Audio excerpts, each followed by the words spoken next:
Welcome to The Forest Garden, a podcast for gardeners who are interested in transforming their landscapes into biodiverse food forest systems. On today's episode of The Forest Garden, we have the pleasure to interview Lisa Depiano, Director of the Carbon Farming Initiative at UMASS Amherst. Join us to learn about Lisa's introduction to regenerative systems, her current work with Silvopasture at the Stockbridge School of Agriculture, and her work with the Common Share Food Co-op. While digging into these topics, we also discuss hybrid chestnuts, the importance of permaculture ethics at a community scale, local currency as a solution to advance sustainability, and much more. Stick with us. Hey there, everyone. Today, we're lucky enough to be interviewing Lisa Depiano. I'm lucky enough to be at the same school that Lisa teaches at, which is UMASS Amherst. I'm actually studying in the landscape architecture department, the same department that years ago Lisa got a master's in regional planning in. I'm getting a master's in landscape architecture. And it's funny enough, we have some of the same professors from back in the day who she learned from and I learned from. So that's kind of how we are friends today in 2021. And I was first introduced to Lisa's work through a documentary called Inhabit, a Permaculture Perspective, which is actually like part of the reason why I decided to come to UMass to pursue graduate study, because I recognized, hey, like there's some really cool stuff going on in Western Massachusetts, like what's happening. So anyways, welcome Lisa, and I am just sort of wondering, to sort of start us off here, like how did you first get introduced to permaculture or regenerative systems, sustainability, this whole world of weird, unusual plants that we operate within? What was the thing that started it off for you? Sure. And sometimes it's hard for me to actually pinpoint what I consider to be the beginning. And, I think it was a long road to finding permaculture and learning about regenerative agriculture and just, wanting to think about solutions to problems that I was seeing in the world. One of my ways to it was I was going to college in West Virginia in the late 90s, and got really involved with the struggle to stop mountaintop removal. I was actually really fortunate to get to travel down to the southern coal fields in southern Appalachia, and got to see firsthand just the astronomical effects of mountaintop removal mining on the planet and the people there. There's a man that was a little bit of a whistleblower. His name is Larry Gibson, and he was inviting people onto his property, which was right in Caveford Mountain, right in the middle of a mountaintop removal site. And so he was inviting news programs, and we went down as student activists and got to really walk on his land that his family had been living in for generations and generations. He pointed out his family's burial site where he could just point to all of his ancestors, and had a really deep connection with the land, and didn't sell out to the pressures of the coal companies, and was in fact really sharing with people the effects. So I'll never forget the image when he walked us out to the edge of his property, and we looked out, and really as far as the eye could see, the only way I could describe it was almost looking at a moonscape. There was nothing green, nothing living. Just the scale of it was nothing like I expected, to just the immense scale of it. And that was just one mountaintop removal site in one part of West Virginia. So the scale at which the destruction of the natural environment for the mining and extraction of fossil fuels, and all of the communities that are displaced because of the extraction properties and our use of the fossil fuels, and just the extractive economy, became really, really clear to me. And also the connections between social, ecological, and economic health, and just how those three things are really interconnected. And it's really hard to take one apart without the other. The other thing that made a big impact is Larry actually walked us over to his house and just showed us bullet holes where he had literally been threatened by people in the community that really for generations, the coal industry was the backbone of the economy for a long time. And just there's a lot of pressure for him to be quiet and kind of not really share what was going on. And so that was a big pivotal moment to me where I got to peer behind the curtain, almost like getting to see something that we're not supposed to see, and just how dependent and our lives are, and the impacts that it has on communities and ecologies that we don't even realize. I think after that, I couldn't really turn on a light or turn on the oil tank without really feeling connected to where that energy was coming from, and really thought at that moment, I was in my 20s, very idealistic, and thinking like, okay, there's got to be a better way for us to meet our need for fuel and heat and all of these energy demands without totally destroying the planet and people and health in the process. Kind of long story short, after I graduated, I eventually found myself down in Guatemala. It was down there that I first heard about permaculture. I was working in a small village, mostly Mayan community on Lago Atitlan, and got connected to a project there called eHuts, which is Cachacal. It's one of the 24 Mayan languages. It's the word eHuts is Cachacal for seed. And so that was a permaculture food forest. And that was my first introduction to the word and to the concept. It was in that village that I really got my first lessons from the Mayan farmers directly on a lot of things, and just getting to bear witness to the immense abundance of a tropical food forest, and getting to see the ways in which they organized banana tree rings as gray water systems to take up the soapy gray water that was draining to the low point, and using that as fertilizer, and using for the bananas, and cleaning up some of the water there.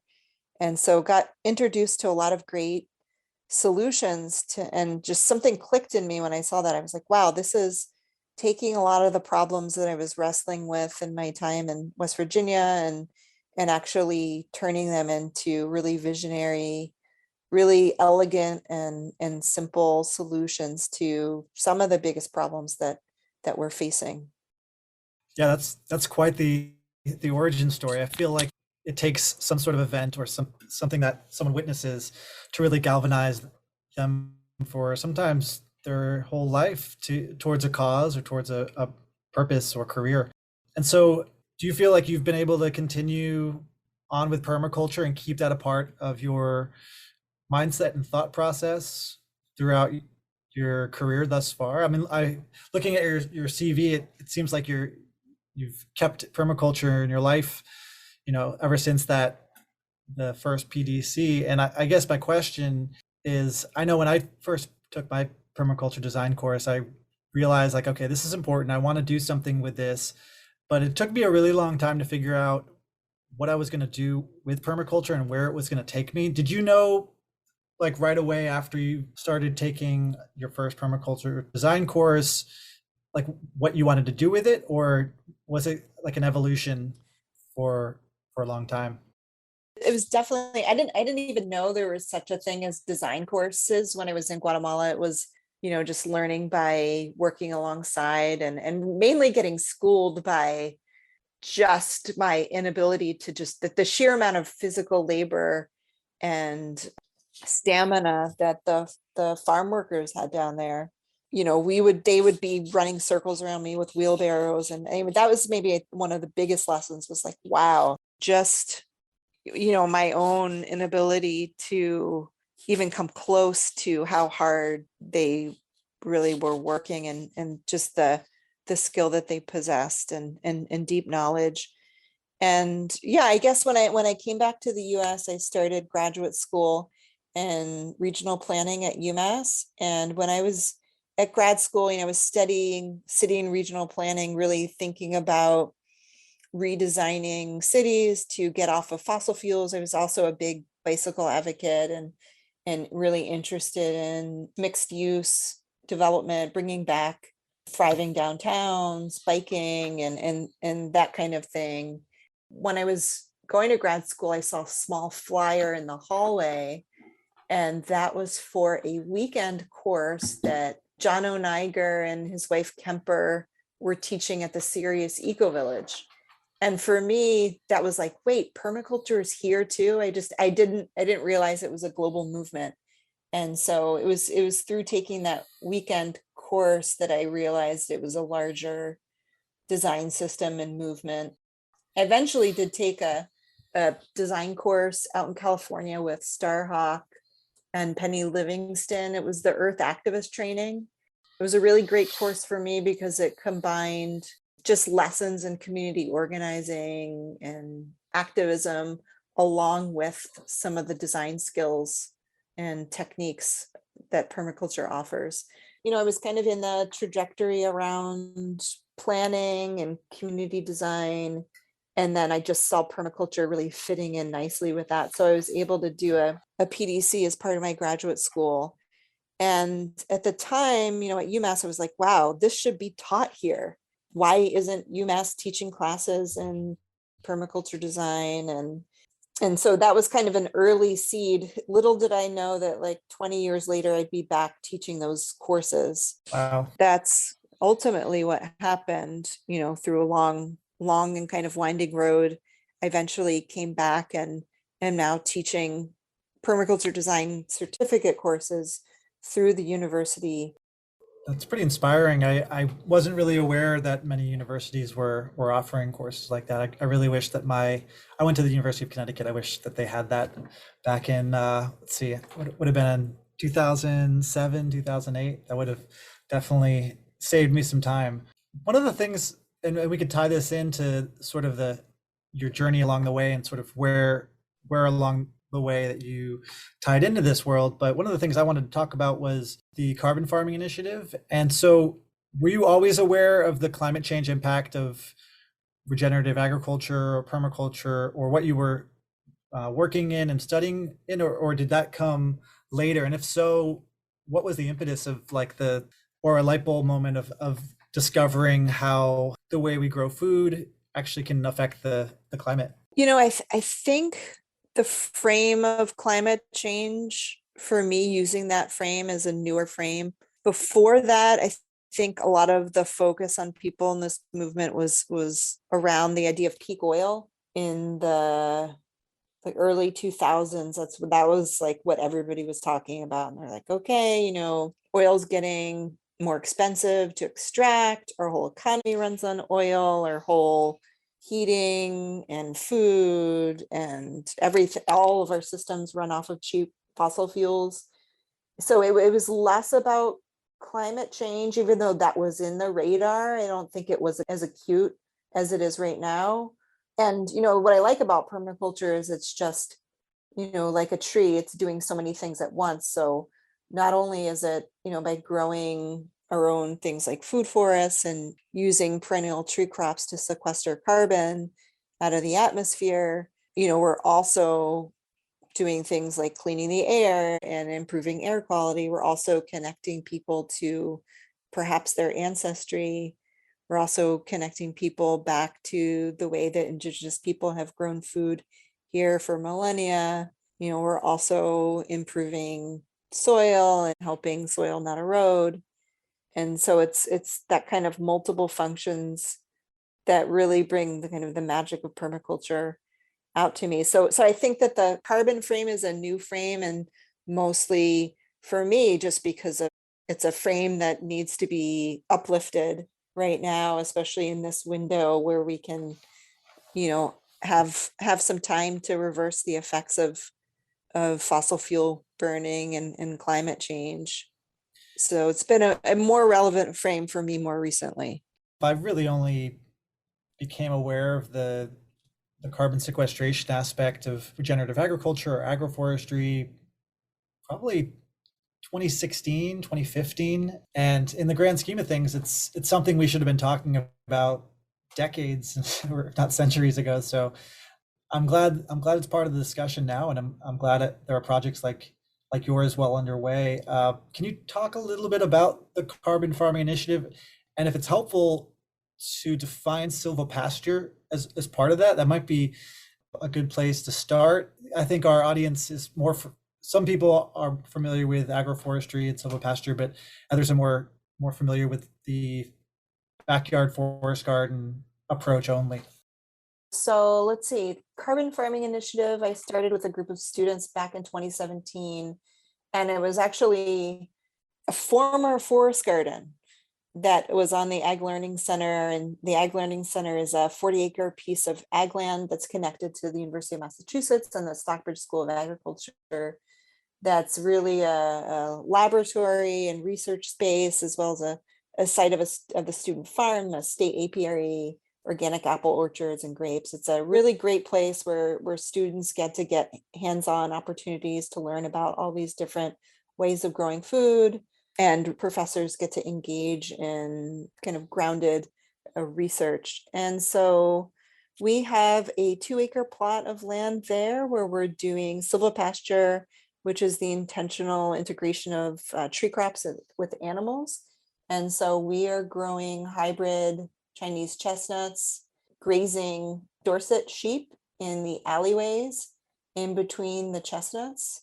And we're also monitoring the amount of carbon that we are sequestering in the soil by both the planting of the tree crops and the rotational grazing of the sheep. And we have a couple different ways that we're testing the soil, both in the laboratory and then also using some soil proxy tests in the field, working with UMASS on doing the soil proxy tests, and also really looking at bringing back chestnuts as a perennial staple crop. It's been used by native peoples in the region for millennia as a staple crop. My own ancestries, part of my ancestry is Italian, and chestnuts are a crop that, my dad grew up growing and tasting. And, right now, the US really is a net importer of chestnuts. And so there's a big opportunity to actually grow this as a tree crop that is a staple. It's a carbohydrate, it's gluten-free, it's very quick from planting to harvest.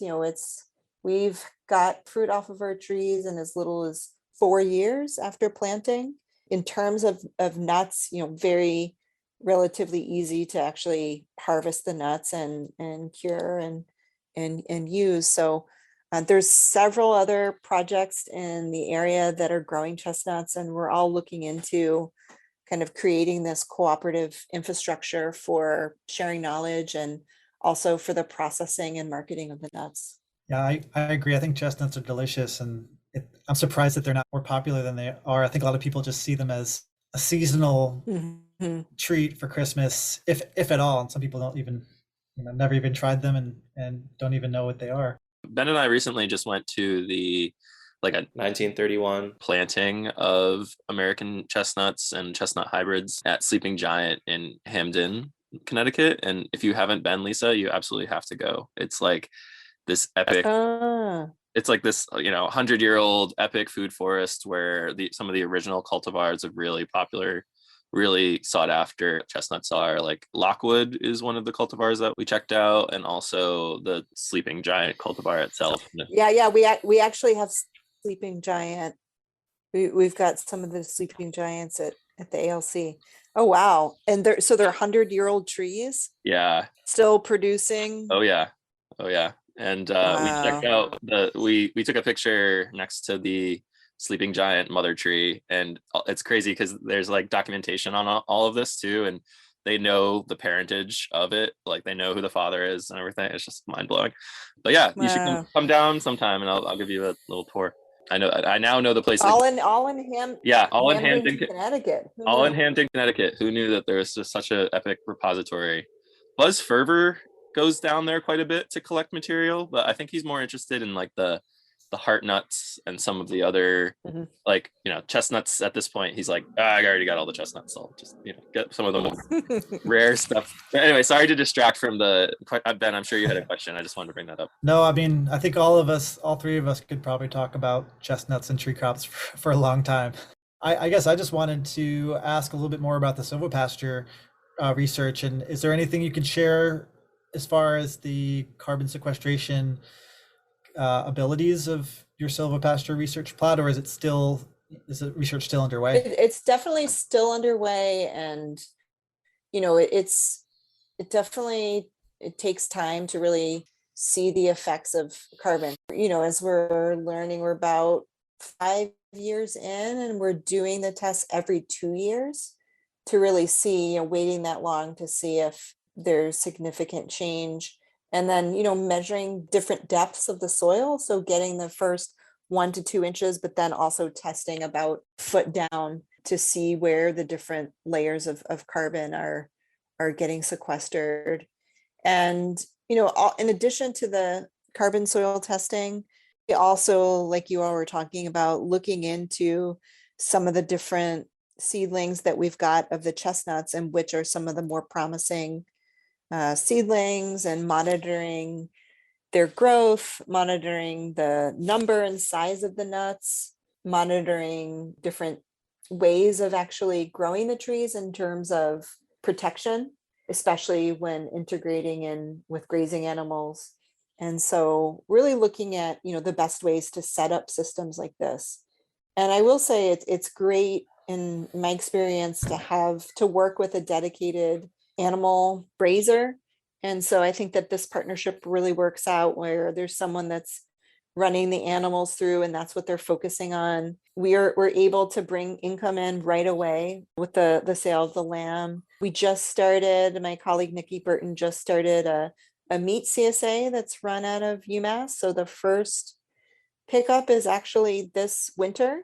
And so that's a way for people that are interested in, and this is for viability for income streams, really looking at getting the meat going while the nuts are starting to grow. And then now we're really starting to see the nuts come in, but we did have the income with the lamb right away. That's exciting that you're starting to see income from the meat, and then now you're also starting to see the production from the trees. I feel like there should be some certificate or stamp on the meat saying it's beyond organic, beyond just grass-fed or local. It's like, this is silvopasture meat. I feel like that's something that hopefully will be in demand soon enough. I mean, you think about the Iberico ham in Spain, Right. and how that's fed acorns and grown in and around tree pastures, and they can command a really high price. So I hope that in the future we see agroforestry meats that can sort of command higher prices than everything else out there. Just to provide some context for listeners, the idea with silvopasture in the case of tree crop and for carbon sequestration is that, so number one, the trees can, once they've developed a canopy, can shade the grasses and also the animals. And it provides, in some cases, more grass for the animals to eat, or more tender grass for the animals to eat, and then also shades the animals from heat stress in the summer. On the other hand, the animals can fertilize the trees, and nitrogen is really important for carbon sequestration. So that's why I think silvopasture is one of the higher carbon agroforestry practices for that very reason. And it's also a great way to use land, because like you mentioned, you're getting two income sources, the meat and the nuts. Yeah. And I love the name Bread Tree for the Oh farm. yeah, that's Russell Wallach's the Bread Tree Farm. So Lisa, why specifically did you choose lamb to incorporate in the system? Like, why sheep? Why not chickens or some other type of fowl, or pigs perhaps? Why did you guys opt for sheep? I'm wondering. Well, we do actually have chickens and turkeys and pigs on the farm as well. Specifically lamb, just because of one of the factors is doing the slaughter at the end of the season, and this being a viable option for a lot of farmers. We're mainly an education farm. We do make income. The students generate income from the sale of the meat and the crops, and We run a community supported agriculture share. UMass has a student farm CSA, and so that's all student run. So students actually get to learn every aspect of the farm, from the planning and the marketing and the accounting and the tracking and the crop planning rotations to the sale of the vegetables. And so lamb as opposed to goats is a little bit easier. We don't have someone living 24/7 on the farm. And so having lamb as opposed to goats, they're less prone to escape in the middle of the night. And also we're getting that the sale of the meat. When you were talking about prices for some of these products, we do have high demand. We're always sold out of the lamb, and I expect the same thing of the chestnuts. We started a collaboration with the Dining Commons, and so we have been running a meal every fall called the Diet for a Cooler Planet.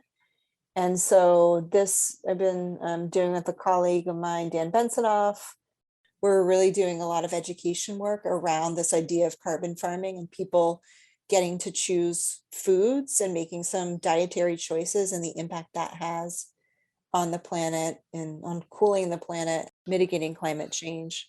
And so every year we work with chefs, and I think that this is almost a missing piece that doesn't get talked about a lot about with agroforestry and even forest gardening, is really making use of some of these vegetables that might not be used to cooking with, and making them palatable and delicious and nutritious at the same time. So we're lucky enough to have a whole crew of talented chefs at UMass Dining, and we've been working pretty closely with the chefs to develop recipes. One of the things we're also growing at the Carbon Farming Initiative is Jerusalem artichokes, sunchokes. And so we've worked with the chefs there to figure out different recipes and ways to use that, as well as when we do the Diet for the Cooler Planet, really framing it as a plant forward menu and having the lamb and some of the other pastured meats as more of a topping on an hors d'oeuvre, or a small amount rather than a huge 12-ounce ribeye on the plate. So really also thinking intentionally about ways that the food is grown and rotating animals through the pasture so that they're not building up nitrogen in the soil, but instead spreading it out as they graze and spreading the fertilizer, and also encouraging root dieback when they're eating the grass, and the accumulation of carbon that way. So, not only thinking about the way that the food is grown, but also how much of it, and really framing it not as this way. And I think this is what permaculture does really well. It's really an abundance mindset. And so we're not trying to say, okay, because of climate change, you can never ever eat meat, or you have to eat and deny yourself. We're like, no, actually, this is a really delicious way of cooking and thinking about food. And not only are we intentional with how we grow it, but also what and how we're preparing it. Have there been any recipes or preparations or selection of interesting vegetables so far that stick out to you or have been your favorite?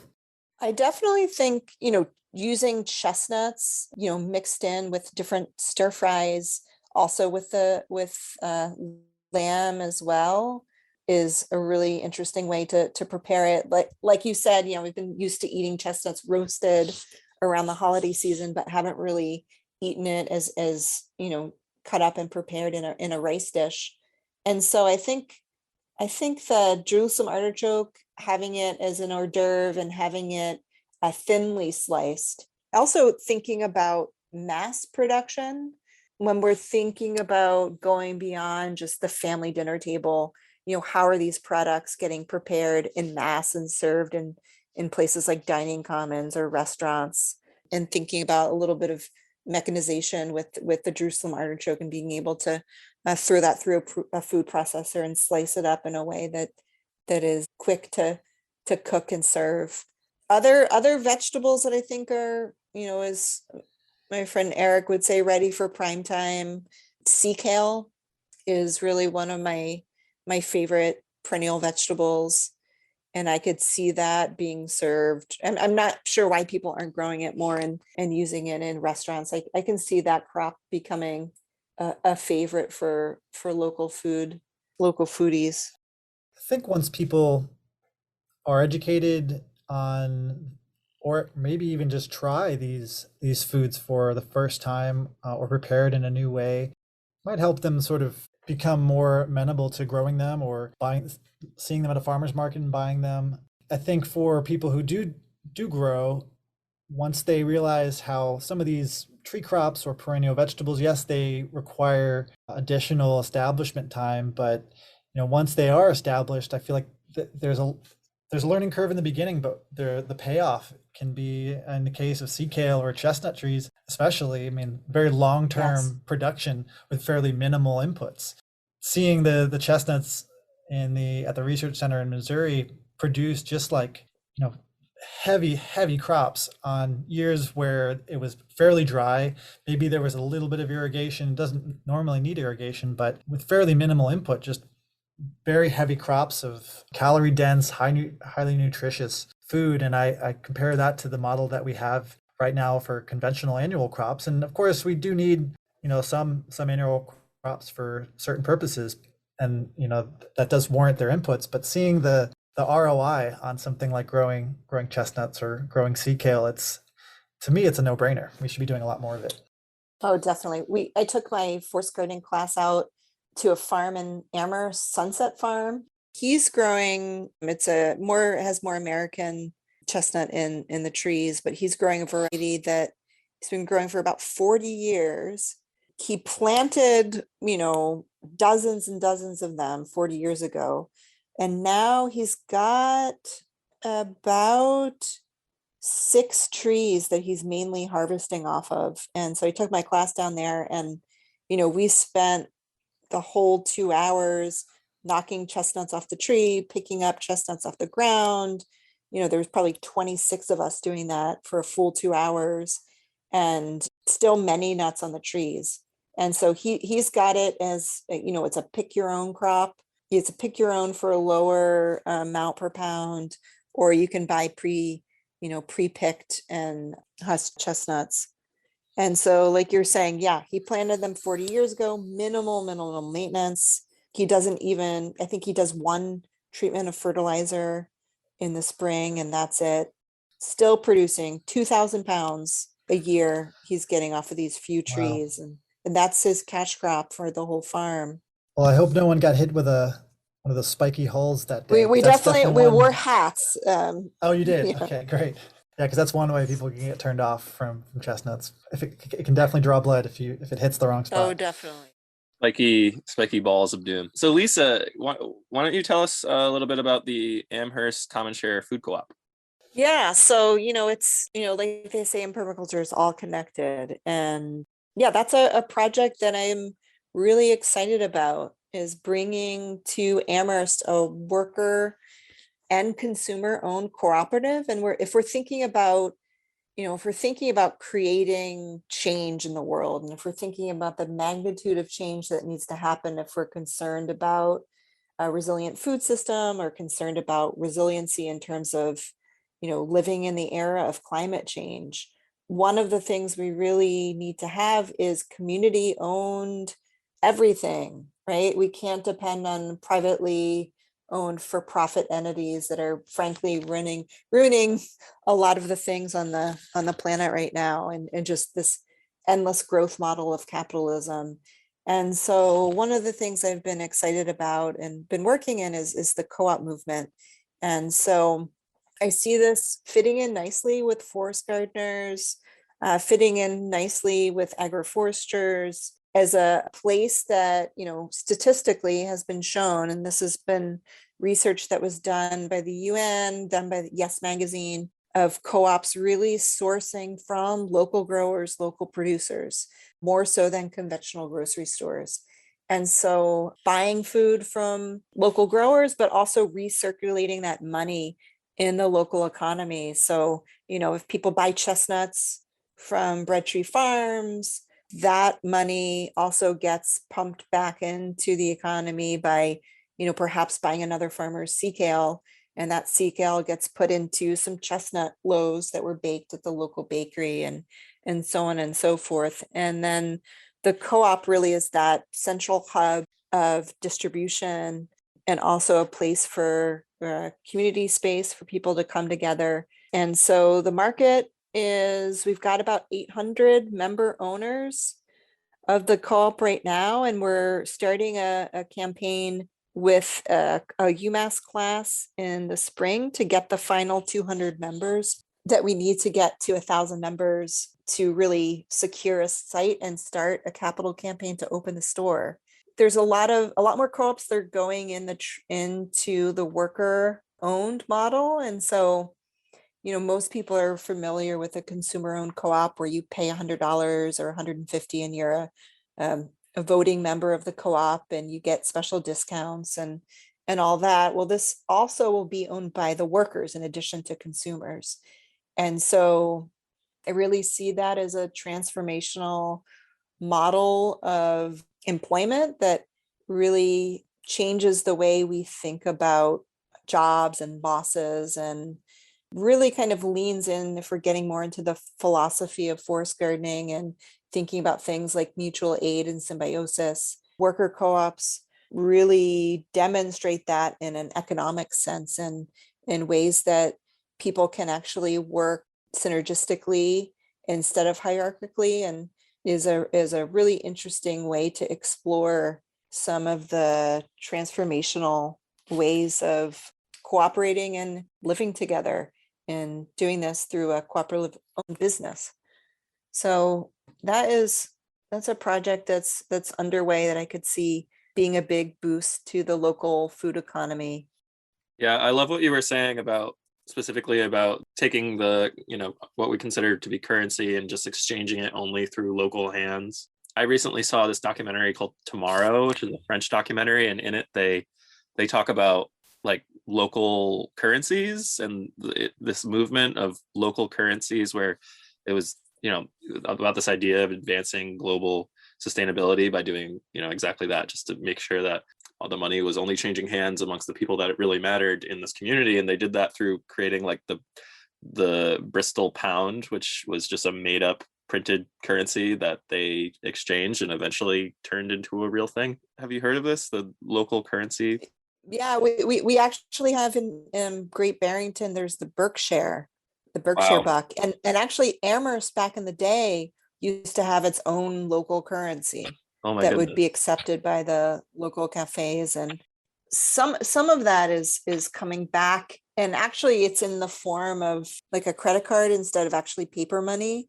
And so there is a group that's operating out of Ashfield, totally blanking on what it's called, but that's a really exciting project where they're also, if I'm understanding it correctly, leveraging the fees. So, if you use a credit card in small businesses, they get charged a fee every time you make a transaction. Is it common good? Well, yeah, thank you.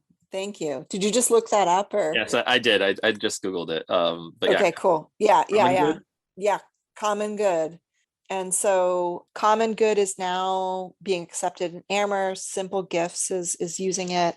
And so every year they kind of take all of those fees and they're able to redistribute the funds and support other local projects. So they put solar panels on some local businesses. And I think that the members of Common Good get to vote on where they want that surplus money to go to.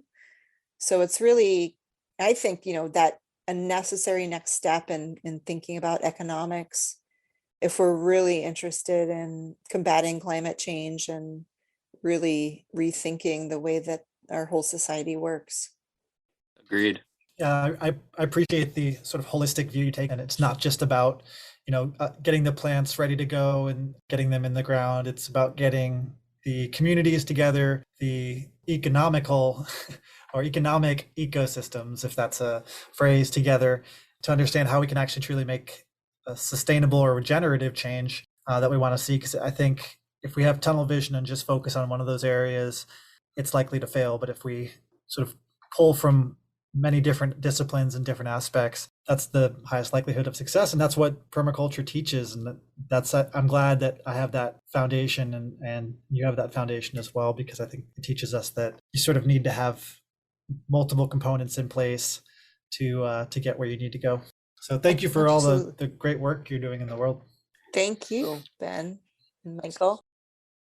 If there's anything that you'd like to plug in terms of, where people can find you, your website, or even if like the courses at UMass, if there's any students that are listening.